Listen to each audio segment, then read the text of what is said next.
My name is Linda Williams. At 62, I'm sometimes surprised to see how much I've aged when I look in the mirror. But in my heart, I still feel young. 5 years ago, I lost my beloved husband George, and since then, I've been living alone in this big house. Located in a quiet suburb of New England on Maple Street, this house is filled with our memories. As I gaze at the trees turning red and yellow, I fondly recall the days I spent with George. To combat loneliness, I tutor neighborhood children twice a week. They call me Mrs. Williams or Aunt Linda, and their bright smiles encourage me daily. Teaching has become one of my reasons for living. My son Kevin is 34. He works for an IT company and lives in the next town. He's intelligent and dedicated to his work.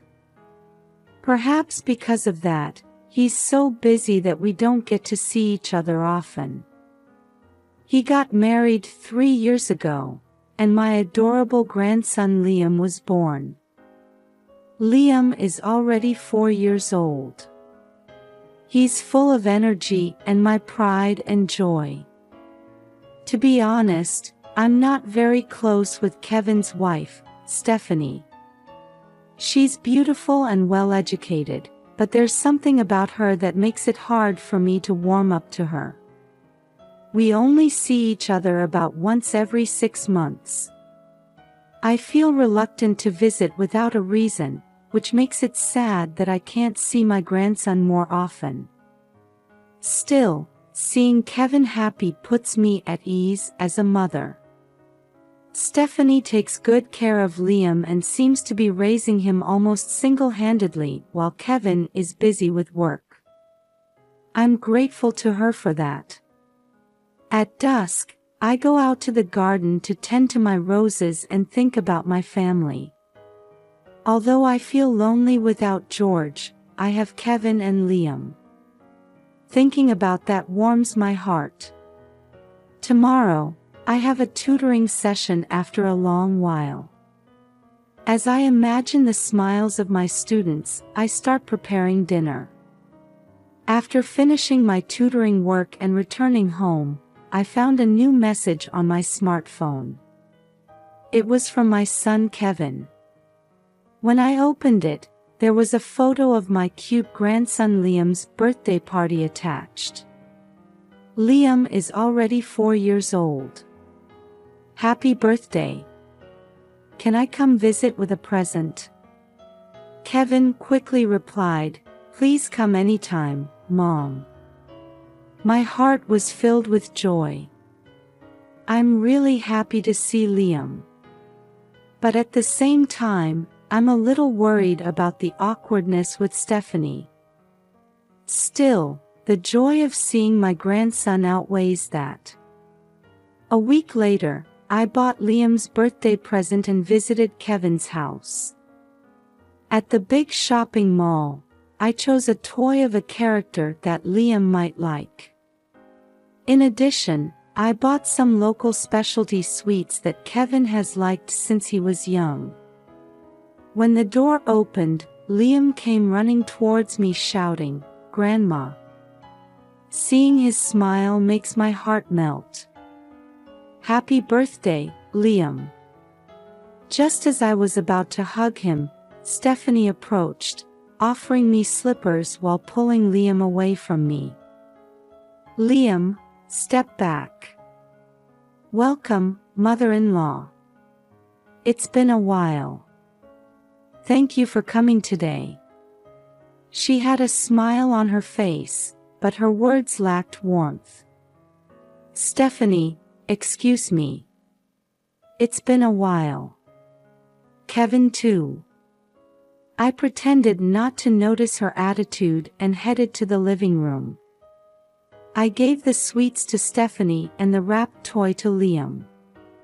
When Liam opened the wrapping paper and saw the contents, he started jumping with joy. Wow, it's the toy I wanted.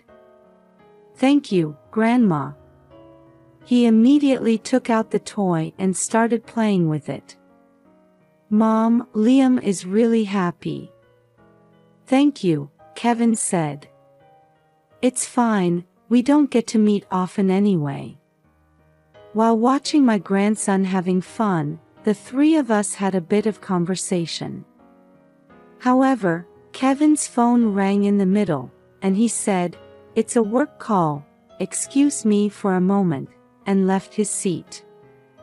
You're still busy as ever.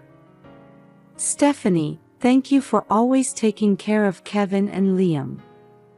When I said this to Stephanie, I was surprised to see her expression change. She was glaring at me with a stern face. Mother-in-law, could you please refrain from giving Liam character toys? Stephanie stared at me with a cold, expressionless voice. At this moment, I strongly felt the discomfort of being in my son's house. But I thought I had to overcome this situation for my grandson, and for my son. A few days later, I took advantage of a holiday to go shopping at the local shopping mall, Oakwood Plaza. I was planning to look for new gardening supplies during the end of summer sale. As I was walking near the large fountain in the center of the mall, I suddenly heard a familiar voice. Grandma. When I turned around, there stood Liam. His ponytail was bouncing. And next to him was Stephanie. Oh, Liam. Stephanie. What a surprise to meet you here. Liam tried to run towards me, but Stephanie tightly grabbed his hand. Liam, don't run. Stephanie's voice had a hint of sternness. Is Kevin working today too? I asked, and Stephanie's expression tensed a bit. Yes, he's on a business trip. Her way of answering seemed somewhat awkward. Where were you heading? We were going to the department store in front of the station. Stephanie's voice seemed to tremble a little. Since I was going in the same direction, I suggested, I'm going the same way. Shall we go together? Are you shopping for something for Liam? Suddenly, Stephanie's expression changed. Mother-in-law, please stop. I don't want you to come along. I was just. That's excessive interference. Don't decide on your own. Overwhelmed by Stephanie's intensity, I was at a loss for words. At that moment, Liam said with a smile. Grandma, we're going to Olivia's house. Liam nodded. Oh, so you're going to a friend's house? Yes, that's right. Stephanie reluctantly admitted, but her attitude seemed increasingly strange. I see. You could have just said so from the beginning. I thought, but perhaps it would be intrusive for a mother-in-law to accompany them when visiting a friend. Well then, take care. Yes, I understand. Come on, Liam, let's go. Stephanie hurriedly pulled Liam's hand and left. As I watched them walk away, I felt a nagging sensation in my chest. I had a feeling that there was something hidden in Stephanie's attitude. On the way home, I kept thinking about that incident. Stephanie's reaction wasn't normal. And the name Olivia bothers me. Is it Liam's friend? Or? I shook my head, trying to shake off unnecessary imagination. Surely, I must be overthinking. A few months later, I suddenly received a phone call from Kevin. Mom, we're moving at the end of next month. It's for work. Oh, is that so? Are you going farther away than now? It's a bit farther, but still a distance where you can come visit anytime if you want. Thinking that we already don't have many opportunities to meet, and now they'll be even further away, I felt a bit lonely. I see, at least let me help with the move. Wanting to be useful one last time, I asked about my son's moving schedule. Thanks, Mom. But it's okay. We're leaving everything to the moving company. I felt a little sad at Kevin's words, but I understand his consideration. I see. But if there's anything I can help with, let me know. I can help organize Liam's things, for example. Got it. Thanks. After hanging up, I stared out the window, thinking about the upcoming changes. Liam, my precious granddaughter. It's hard to think about the distance between us growing. But if it's for Kevin's work, I suppose it can't be helped. A few days later, Kevin sent me the details of the move. It includes the date, new address, and plans for moving day. I read it over and over, trying to commit it to memory. As the moving day approached, I kept thinking about what I could do to help. In the end, I was asked to help with cleaning the day before the move. Mom, it would be helpful if you could come in the morning tomorrow. When Kevin said this, I happily agreed. Of course. I'd be glad to come. Can I help with Liam's room too? Oh, that would be great. Liam's things aren't packed at all yet. The next day, I woke up early, prepared, and headed to Kevin's house. When I arrived, there was already a large moving truck parked in front of the house. When I opened the front door, the inside was already full of cardboard boxes. In the living room, Kevin and Stephanie were busy sorting belongings. Good morning, Kevin. Stephanie. Mom, thanks for coming. Kevin greeted me with a smile.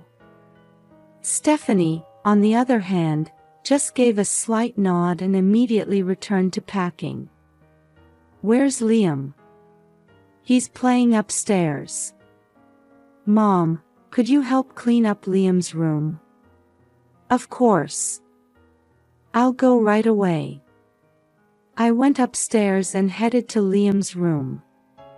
When I opened the door, I saw Liam playing with dolls. Grandma. Liam ran up to me happily. Good morning, Liam.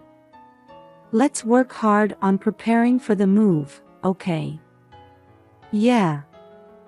I started organizing Liam's belongings with her. As I packed toys and clothes into cardboard boxes, I tried to cherish this time with my granddaughter. Liam, are you excited about the new house? Yes, but will I not be able to see you anymore, Grandma? Seeing Liam's worried face, my heart tightened. Of course not. Grandma will definitely come to visit. Besides, we can talk on the phone, right? Really? Do you promise? Of course. I promise. Liam's face brightened. We continued packing, but in my heart, I felt a little anxious about how this change would affect our family. On moving day, I headed to my son's house as promised. However, when I arrived, there was no moving truck or any sign of people in front of the house. Thinking it was strange, I rang the doorbell several times, but there was no response. That's odd. Feeling uneasy, I decided to use the spare key Kevin had given me to enter. When I opened the door, an astonishing sight greeted me. The house was completely empty, as if no one had ever lived there. Only nail marks remained on the walls, and dust was floating in the rooms. What's going on? As I walked around the house in confusion, I encountered a breathtaking scene when I entered the living room. In the corner of the room, a little girl was sitting huddled up. And she was handcuffed. It can't be. Liam. I hurriedly tried to approach the girl, but she recoiled in fear. A foul odor lingered in the room, and half-eaten bread and empty water bottles were scattered on the floor. The curtains were closed, and the girl's figure was dimly visible in the dark room. With trembling hands, I called Kevin. Kevin. What's going on? Liam is. Huh? Mom, what are you talking about? Kevin's voice was filled with confusion. I'm at your house right now. Liam is handcuffed. Wait, Mom. We've already moved. Liam is with us. Kevin's words made my mind go blank. Mom, are you okay? What's wrong? But Liam is here. Perhaps sensing my confusion, Kevin spoke to me gently. Mom, that's not Liam. Is there perhaps some other child there? Brought back to reality by his words, I took a good look at the girl again. Indeed, she looks very similar to Liam, but upon closer inspection, she seems a bit older. I'm sorry, Kevin. I got confused. It's okay, Mom. But if there's a child there, you might want to contact the police. Yes, I'll do that. Sorry for worrying you. After hanging up, I turned my attention back to the girl. She's not Liam. But who is she? And why is she here? You're not Liam, are you? The girl remained silent, looking at me with frightened eyes. It's okay, don't be afraid. My name is Linda. What's your name? After a moment of silence, I heard a faint voice. Olivia. Olivia. That's a nice name. How old are you? Olivia held up 5 fingers. 5 years old, I see. Why are you here? Olivia hesitated a bit before starting to talk. She told me that until a week ago, she had been living with her father, but suddenly her father disappeared, and her mother appeared and brought her here in the middle of the night. Mom said to stay here. So, as I listened to Olivia's story, anger began to well up inside me.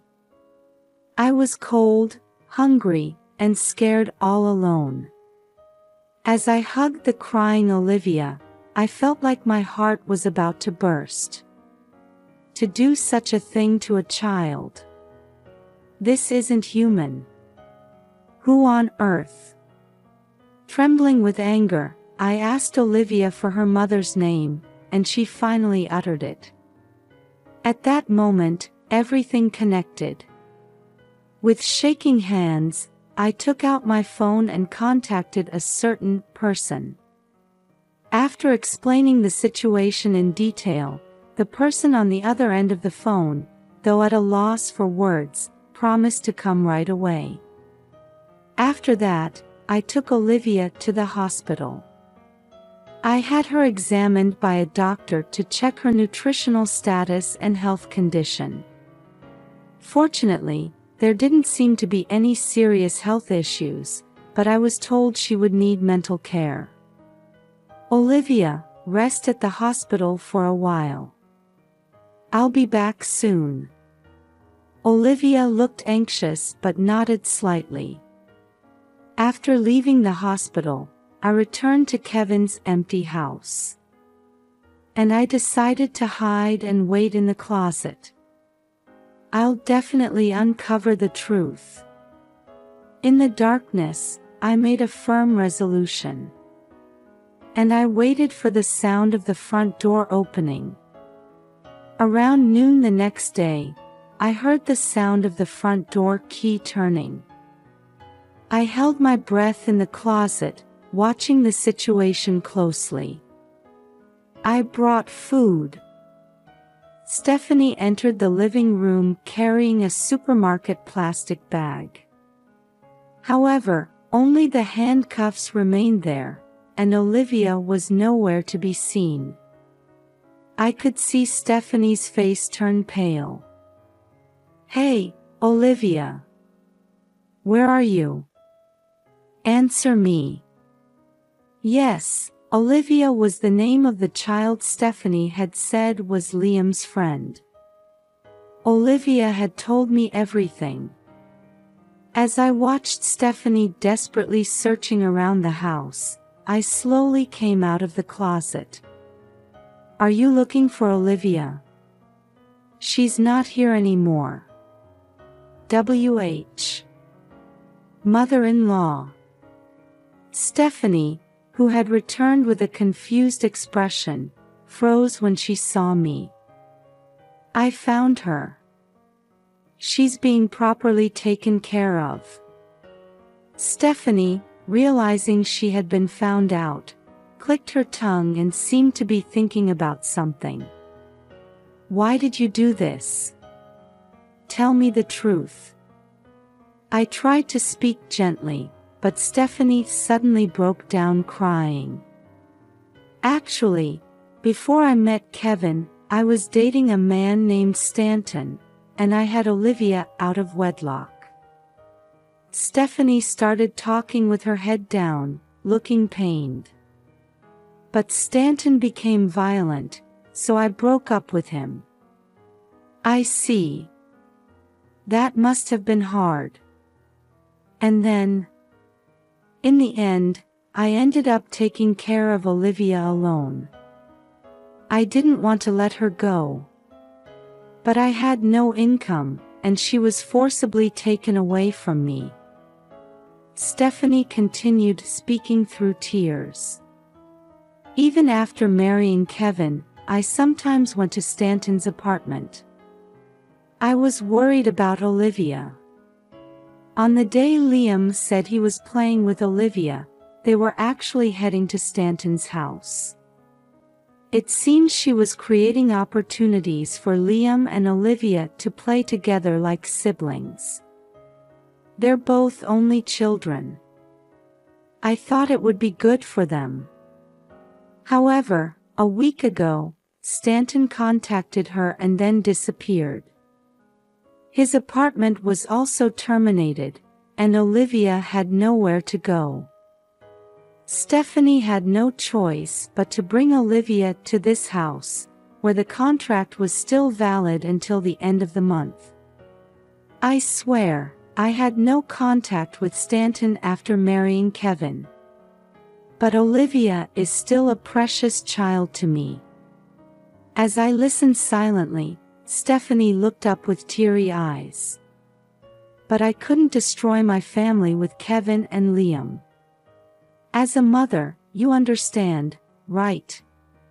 Stephanie collapsed to the floor, crying like a mother thinking of her child.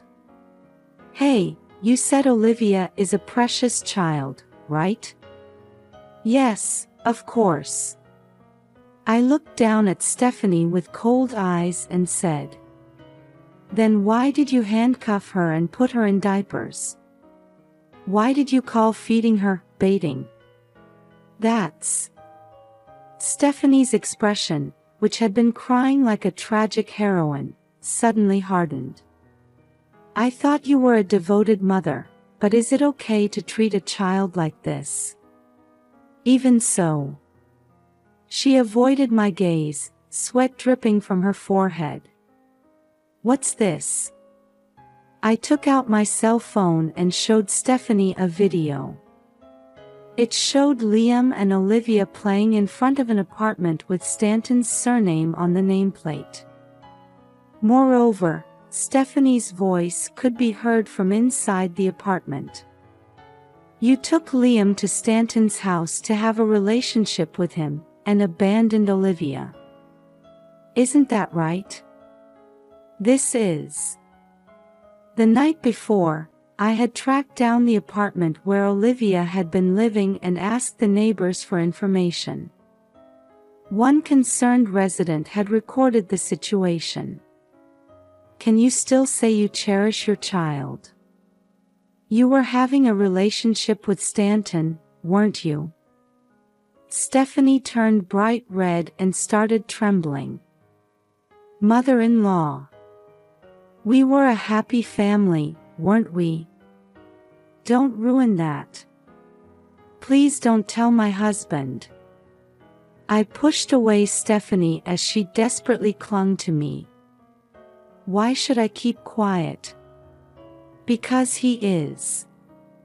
Just as Stephanie was about to say something, the balcony door opened, and Kevin was standing there. Because I'm a lawyer. Kevin. Stephanie finally collapsed to her knees. Yes, my son Kevin is a lawyer. She gaped in shock for a moment, but suddenly revealed her true nature and glared at me. Why is Kevin here? Did you snitch on me? As Stephanie, red-faced, tried to lunge at me, Kevin stopped her. I heard everything. You've been betraying me all this time, haven't you? That's not true. Listen. Now she clings to Kevin. Stanton is just a good-for-nothing who doesn't even work. I was tricked. In a panic, Stephanie blurted out something unbelievable. That man is just good in bed. You're a high-earning lawyer. You're the suitable husband. Kevin looked at Stephanie with an unbearable expression. I couldn't forgive the affair alone, but handcuffing a child. You're inhuman. I can't forgive this. Don't say that. Stephanie screamed like a child and started to thrash about, while Kevin looked at her with a disgusted expression. Stephanie, we're getting a divorce. I'll take custody. And I've already called the police, so stay put. Everything I've built is falling apart. It's all your fault. If only you hadn't found that child. Finally cornered, Stephanie pulled a knife out of her bag. Then, she ran towards me. Mom, watch out. At that moment, I skillfully dodged Stephanie. She yelled, "Damn it," and lunged at me again, but I dodged once more. Stop running away, you old hag. On her third attack, I knocked the knife out of her hand. Did you forget that I run a self-defense class and am a martial arts expert? I pinned Stephanie to the floor, and she groaned in pain. Then, the sirens of the police Kevin had called approached. Let go of me. Someone who shows no signs of remorse must face punishment for their crimes. Ignoring Stephanie's screams, I continued to hold her down. Eventually, the police arrived, and Stephanie was taken away screaming. Kevin and I just silently watched her being led away. I submitted photographic evidence and gave my testimony. It was discovered that Stephanie had also brought tools to dispose of Olivia. I had been wondering what she was planning to do after handcuffing her, but after hearing from the police, I was horrified to learn she had thought that far ahead. In the end, Stephanie was arrested, and her affair partner Stanton was also questioned. Kevin and Stephanie's divorce was finalized, and Kevin gained custody of Liam. Kevin said he would claim damages from both Stephanie and Stanton, and make sure Stephanie pays child support. Stephanie, having lost everything, will likely face a harsh life even after being released. Olivia was taken in by Stanton's parents. When they came to pick her up, they seemed like decent people unlike Stanton, so I'm relieved for now. At Kevin's request, I moved in with him to help raise Liam. At first, Liam was confused by the change in environment, but gradually warmed up to me, and now I'm even teaching him martial arts. Grandma, I want to get stronger. Every time Liam says this with shining eyes, I feel happy. Yes, Liam. It's important to be strong, but don't forget to be kind too. Okay, I understand. I'll be kind to Olivia too.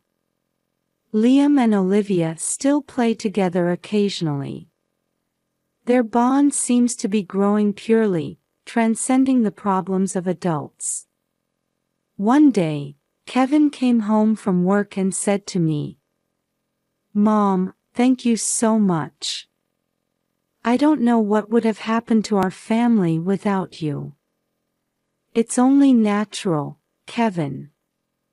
We're family. I hugged my son. Tears were glistening in his eyes. But, Mom, I can't forgive Stephanie. Even when she gets out of prison, I'll never let her see Liam. I understand. Liam's safety is the most important thing. That night, I went out to the garden and looked up at the starry sky. I remembered George. Hey, George. Our family has been through a lot, but we're managing somehow. You're watching over us too, aren't you?